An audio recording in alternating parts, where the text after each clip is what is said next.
Hello, good morning, सुप्रभात मेरे साथियों। स्वागत है आप सभी का हमारे इस यूट्यूब चैनल हर्ष जीएस क्लासेस में। और आज हम बात करने वाले हैं हिस्ट्री के इतिहास के वन लाइनर ऑब्जेक्ट जो क्वेश्चंस बनते हैं एग्ज़ाम के पॉइंट ऑफ व्यू से, सारे हम इस वीडियो में डिस्कस करेंगे। और हिस्ट्री का ये पार्ट 1 वीडियो होगा जिसमें कि लगभग अप्रॉक्स 100 प्रश्न मिलेंगे आपको देखने के लिए, और वो वन लाइनर के तौर पे होंगे। ठीक है, डायरेक्ट हिट क्वेश्चन आंसर होगा।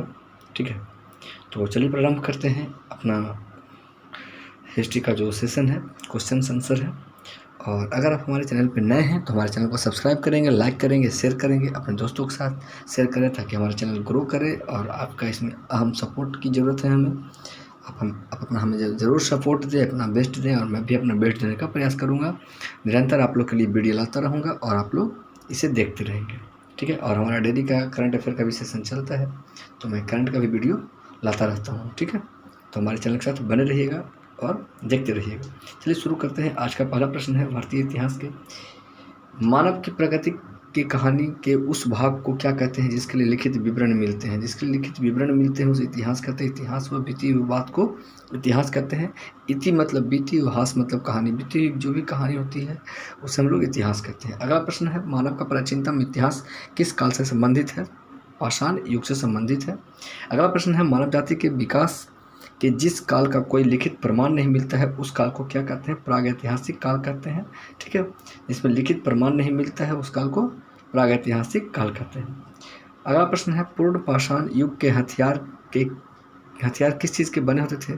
तो पत्थर, लकड़ी, हड्डी के बने होते थे। जो पूर्ण पाषाण काल में बहुत शुरुआत का जो दौर था, पीरियड था, उस समय किसी चीज़ का खोज नहीं हुआ था। हर चीज़ के लिए क्या था, ना एकदम विकसित नहीं थे, किसी प्रकार की विकसित कोई बात ही नहीं बनती थी कि क्या करेंगे नहीं करेंगे। तो जिस तरह से पशु जीवन यापन हो पा रहा था वो कर रहे थे। ठीक है, होमो सेपियंस जो हमारे पूर्वज कहलाते हैं। अगला प्रश्न है, नव पाषाण युग में मानव किस पशु को पालतू बनाया। तो सर्वप्रथम कुत्ते को बनाया। इसके पीछे का कहानी था कि कुत्ता उसके साथ चलता फिरता था, साथ में रहता था, और वो और भी जो जानवर था उससे मानव को बचाता था। और कुत्ता जानते ही हैं कि लोग पालते भी उसी के लिए है ताकि हमें संरक्षण दे सके। तो सबसे पहले कुत्ता को पालतू बनाया गया। अगला प्रश्न है, कृषि के आविष्कार को मानव ने किस युग में पूरी तरह से अपना लिया था। तो कृषि का आविष्कार नवपाषाण युग में खोज की गई थी, अपनाया गया था। अगला प्रश्न है, नवपाषाण युग में एक महत्वपूर्ण औजार क्या है। तो पत्थर की चिकनी कुल्हाड़ी जो है नवपाषाण युग में एक महत्वपूर्ण औजार थी। आग का आविष्कार किस काल में हुआ। तो पूर्ण पाषाण काल में हुआ। इसकी पूर्ण तरह से अपनाया गया था आग को नवपाषाण काल में, और आविष्कार हुआ था पूर्ण पाषाण काल में। पहिए का आविष्कार किस काल में हुआ था। नवपाषाण काल में पहिए का आविष्कार हुआ था। मिट्टी के बर्तन का प्रयोग सर्वप्रथम किस काल में हुआ था। नवपाषाण काल में मिट्टी के बर्तन का प्रयोग हुआ था। मानव ने किस धातु को सर्वप्रथम ढूंढ निकाला और औजार बनाने में उसका इस्तेमाल किया। तो सबसे पहले तांबा खोजा गया था। ठीक है, सबसे पहले खोजी गई धातु थी तांबा। अगला प्रश्न है, भारत की प्रथम सभ्यता कौन सी है। तो सिंधु घाटी सभ्यता, जिसे हड़प्पा सभ्यता के नाम से जाते हैं, कांस्य युगीन सभ्यता है। ठीक है, सिंधु घाटी सभ्यता की खोज दयाराम साहनी और राखाल दास बनर्जी ने 1921 ईस्वी में की थी। ठीक है, और जो इसकी जो ब्रिटिश अधिकारी थे सर जॉन मार्शल के संरक्षण में थे। अगला प्रश्न है, सिंधु घाटी सभ्यता को वर्तमान में क्या कहा जाता है। तो हड़प्पा सभ्यता भी कहा जाता है। सिंधु घाटी सभ्यता को हड़प्पा सभ्यता भी कहते हैं। अगला प्रश्न है, सिंधु घाटी सभ्यता का काल कब से कब तक है। तो C14 विधि के अनुसार, कार्बन डेटिंग के अनुसार जो है 2350 ईसा पूर्व से लेके 1750 ईसा पूर्व तक। ईसा पूर्व का जो कहानी है, ईसा मसीह के जन्म से पहले जितने भी डेट थे वो सारे ईसा पूर्व में थे, और उसके बाद जन्म के बाद, ठीक है, वो सारे एडी में आ गए थे। ठीक है, ईस्वी में। अगला प्रश्न है, सिंधु घाटी सभ्यता को क्या कहा जाता है। तो सिंधु घाटी सभ्यता नगरीय सभ्यता थी। याद रखेंगे, सिंधु घाटी सभ्यता क्या थी, एक नगरीय सभ्यता थी, इसलिए नगरीय सभ्यता भी कहा जाता है। अगला प्रश्न है, सिंधु घाटी सभ्यता किन नदियों के किनारे विकसित हुई थी। सिंधु नदी व उसके सहायक नदियों के बीच सिंधु, ब्यास, झेलम, रावी, ब्यास, सतलज जो था, ये सब नदियाँ थी। अगला प्रश्न है, हड़प्पा नगर किस नदी के किनारे स्थित थी। तो हड़प्पा रावी नदी के किनारे स्थित थी। ठीक है। हड़प्पा कहाँ स्थित है? तो हड़प्पा पाकिस्तान में स्थित है। हड़प्पा कहाँ स्थित है? पाकिस्तान में स्थित है। हड़प्पावासी कहाँ के मूल निवासी थे? तो फिनिशिया के मूल निवासी थे। विशाल विशाल स्नानागार कहाँ स्थित है? तो मोहनजोदड़ो में स्थित है विशाल स्नानागार। सिंधु घाटी सभ्यता का प्रधान बंदरगाह कौन सा है? तो लोथल सिंधु घाटी का प्रधान बंदरगाह है। सिंधुवासी किसकी उपासना में थे? मातृ देवी और शिवलिंग की उपासना करते थे। ठीक है। और यहाँ पे 3 देवता भी प्रमुख थे, इंद्र, वरुण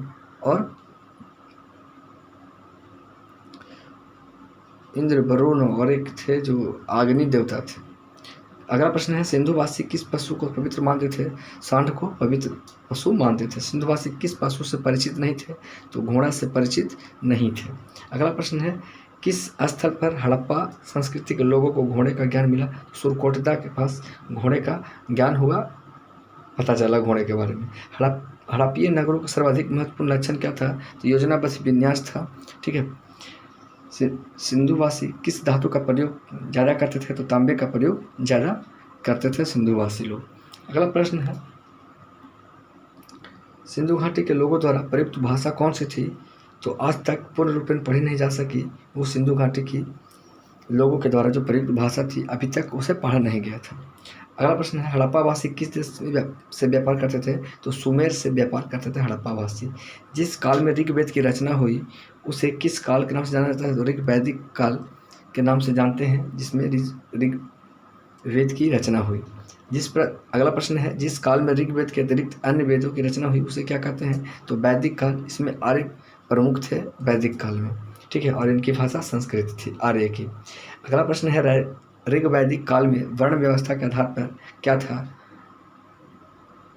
तो कार्य के आधार पर था वर्ण व्यवस्था। वर्ण व्यवस्था जो भी ब्राह्मण, क्षत्रिय, वैश्य और शूद्र थे, वर्ण व्यवस्था वो कार्य के आधार पर था। ठीक है। अगला प्रश्न है, भारत में आर्यों ने आकर किस सभ्यता की नींव डाली? तो वैदिक सभ्यता की नींव किसने डाला? आर्यों ने डाला था। ठीक है। आर्य कब भारत आए थे? तो आर्य का आगमन भारत हुआ था 1500 ईसा पूर्व के आसपास में आर्य भारत आए थे। आर्य के प्राचीन आदरणीय ग्रंथ कौन है? तो वेद है। और वेद से ही हमें इतिहास के बारे में जानकारी मिलती है।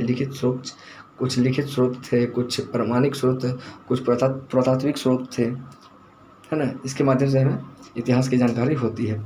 किस ग्रंथ के संकलन ऋग्वेद पर आधारित है? तो सामवेद का संकलन ऋग्वेद पर आधारित है।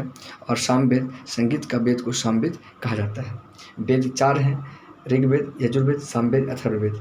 ऋग्वेद, यजुर्वेद यज्ञ पाठ का चर्चा इसमें मिलता है। सामवेद में संगीत का मिलता है। अथर्ववेद में जादू टोना, शादी विवाह के प्रचलन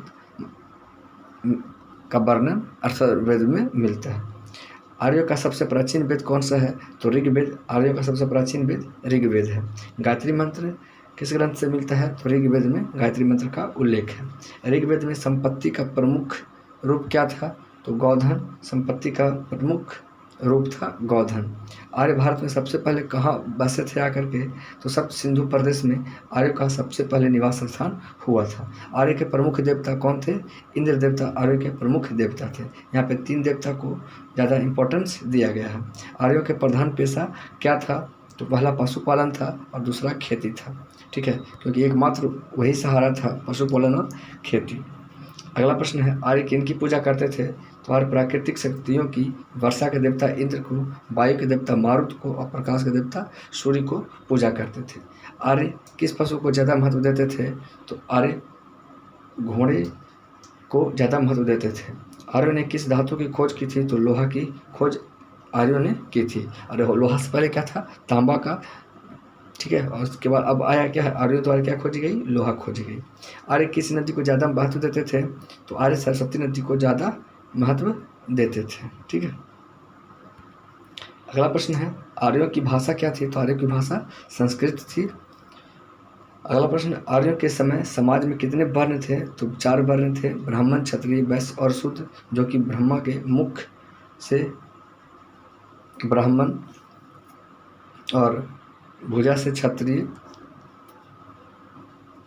अगला प्रश्न है, 4 वर्णों का उल्लेख सर्वप्रथम कहाँ मिलता है? पुरुष सूक्त में 4 वर्णों का उल्लेख मिलता है। ठीक है।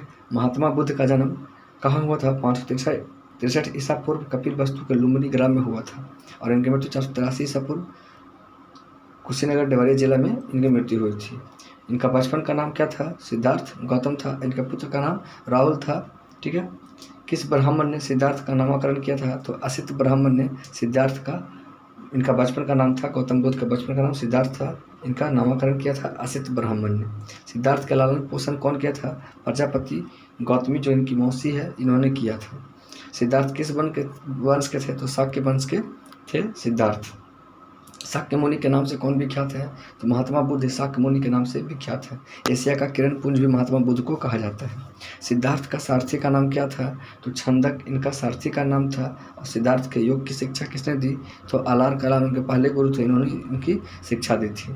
महात्मा बुद्ध ने ज्ञान प्राप्त करने हेतु गृह त्याग कर दिया, इसे महाविनिष्क्रमण कहते हैं। और 29 वर्ष की अवस्था में इन्होंने घर को त्याग दिया था और जाकर के इनको गया में निरंजना नदी के तट पर वैशाख पूर्णिमा के दिन ज्ञान की प्राप्ति हुई थी। कहा जाता है कि महात्मा बुद्ध को वैशाख पूर्णिमा, जो कि बहुत महत्वपूर्ण है हम ज्ञान के दृष्टिकोण से, इन जन्म भी पूर्णिमा के दिन हुआ था और ज्ञान प्राप्ति के भी दिन पूर्णिमा के ही दिन हुआ था और इनकी मृत्यु भी शायद वैशाख पूर्णिमा के ही दिन ही हुआ था। महात्मा बुद्ध को ज्ञान की प्राप्ति बोध गया के समीप उरुग्वेला में पीपल वृक्ष के नीचे हुई थी। ज्ञान प्राप्ति के बाद सिद्धार्थ क्या कहलाए? तो बुद्ध कहलाए सिद्धार्थ। ठीक है। गौतम बुद्ध अपने ज्ञान का प्रथम प्रवचन कहाँ दिए थे? तो वाराणसी के सारनाथ स्थान पे दिए थे पहला उपदेश। और सर्वाधिक उपदेश कहाँ दिए थे? तो श्रावस्ती में दिए थे। गौतम बुद्ध के प्रथम उपदेश को क्या कहते हैं? धर्म चक्र परिवर्तन कहते हैं। महात्मा बुद्ध के प्रथम अनुयायी कौन थे? तो महात्मा बुद्ध के प्रथम अनुयायी तपस्सु और मल्लिक थे प्रथम अनुयायी। कौन सी गणिका गौतम बुद्ध के प्रभाव में बौद्ध भिक्षुणी बन गई थी? तो आम्रपाली गौतम बुद्ध के प्रभाव में बौद्ध भिक्षुणी बन गई थी। अगला प्रश्न है, बुद्ध के अनुसार किससे निर्वाण की प्राप्ति होती है? तो अष्टांगिक मार्ग के अनुसरण करके निर्वाण की प्राप्ति होती है। बुद्ध के निर्वाण के बाद हुई प्रथम बौद्ध संगीति के अध्यक्ष कौन थे? तो महाकश्यप थे। अगला प्रश्न है, बुद्ध ने अपने भाषणों में किस भाषा का प्रयोग किया था? तो पाली भाषा का प्रयोग किया था गौतम बुद्ध ने। गौतम बुद्ध द्वारा प्रतिपादित 4 आर्य सत्य कौन से हैं? दुख समुदाय, दुख निवारण और दुख निरोध और दुख निरोध मार्ग था। 4 आर्य सत्य, दुख समुदाय, दुख निरोध मार्ग। गौतम बुद्ध साहित्य में कितने पिटक हैं? तो 3 पिटक है, सुत्त पिटक, अभिधम पिटक और विनय पिटक। अगला प्रश्न है, बुद्ध के पिटक किस भाषा में लिखे गए थे? तो पाली भाषा में लिखे गए थे। गौतम बुद्ध की मृत्यु 483 ईसा पूर्व में कुशीनगर देवरिया जिला यूपी में हुई थी। सिद्धार्थ को वेद और उपनिषद की शिक्षा किसने दी थी? तो रुद्रक ने सिद्धार्थ को वेद और उपनिषद की शिक्षा दी थी। प्रथम बौद्ध संगीति कब आयोजन हुई थी? 483 ईसा पूर्व में राजगिरी नामक स्थान में हुआ था। प्रथम बौद्ध संगीति का आयोजन किसके संरक्षण में हुआ था? तो अजातशत्रु के संरक्षण में हुआ था 483 ईसा पूर्व में राजगिरी में। द्वितीय बौद्ध संगीति हुआ था 383 ईसा पूर्व में वैशाली में कालाशोक के नेतृत्व में हुआ था, संरक्षण में हुआ था। और तृतीय बौद्ध संगीति 250 ईसा पूर्व में पाटलिपुत्र में कनिष्क के संरक्षण में हुआ था। और चतुर्थ बौद्ध संगीति जो हुआ था 1 ईसा पूर्व में हुई थी, पहली सदी में हुई थी। ठीक है, कुंडलवन कश्मीर में हुआ था। ठीक है। चतुर्थ बौद्ध संगीत, तृतीय बौद्ध संगीति का आयोजन किसके शासनकाल में हुआ था और इसका अध्यक्ष कौन थे? तो अशोक के शासनकाल में। मोगलीपुत्र तीस इसके अध्यक्ष थे। चतुर्थ बौद्ध संगीति में आयोजन इसके शासनकाल में तो कनिष्क के शासनकाल में हुआ था और कुंडलवन में हुआ था। चतुर्थ बौद्ध संगीति के अध्यक्ष थे वसुमित्र और उपाध्यक्ष थे अश्वघोष। बौद्ध धर्म के कितने मुख्य पंथ थे हैं? तो 2 हैं, हीनयान और महायान। जातक क्या है? तो एक बौद्ध साहित्य है जातक। जातक में क्या संकलित है? भगवान बुद्ध के पूर्व जन्म की कहानियाँ जातक में संकलित हैं। सबसे ऊंचा बुद्ध स्तूप कहाँ है? तो वैशाली में है सबसे ऊंचा बुद्ध स्तूप। मिलिंद पन्हो राजा मिलिंद और किस बौद्ध भिक्षु के मध्य संवाद के रूप में है? तो नागसेन के रूप में है। बुद्ध के प्राचीनतम मूर्तियां लगभग एक ही समय कहाँ बनी थी? तो मथुरा और गंधार में बनी थी। जैन धर्म के संस्थापक ऋषभदेव हैं। जैन अनुयायी के अनुसार प्रथम तीर्थकर ऋषभदेव हैं। जैन धर्म के आचार्य कहलाते हैं, तीर्थकर कहलाते हैं।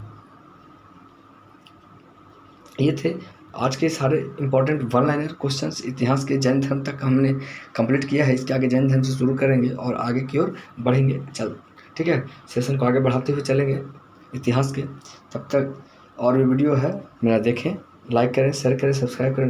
दोस्तों के साथ ज़रूर शेयर करें। मेरे चैनल को ज़्यादा सब्सक्राइब करें दोस्तों, क्योंकि मैं बार बार आपसे डिमांड कर रहा हूँ कि मेरे चैनल को सब्सक्राइब करें ताकि मैं और बेहतर इस पर काम कर सकूँ और मैं लाइव आकर के काम कर सकूँ। तो कैसा लगा वीडियो, ये हिस्ट्री का वन लाइनर क्वेश्चन कैसा लगा आपको एग्ज़ाम के पॉइंट ऑफ व्यू से, या फिर नॉलेज अपना इंक्रीज करने के तौर पे, तो ज़रूर बताएंगे हमें। ठीक है, तो मिलते हैं अगले वीडियो में। तब तक के लिए जय हिंद, जय भारत।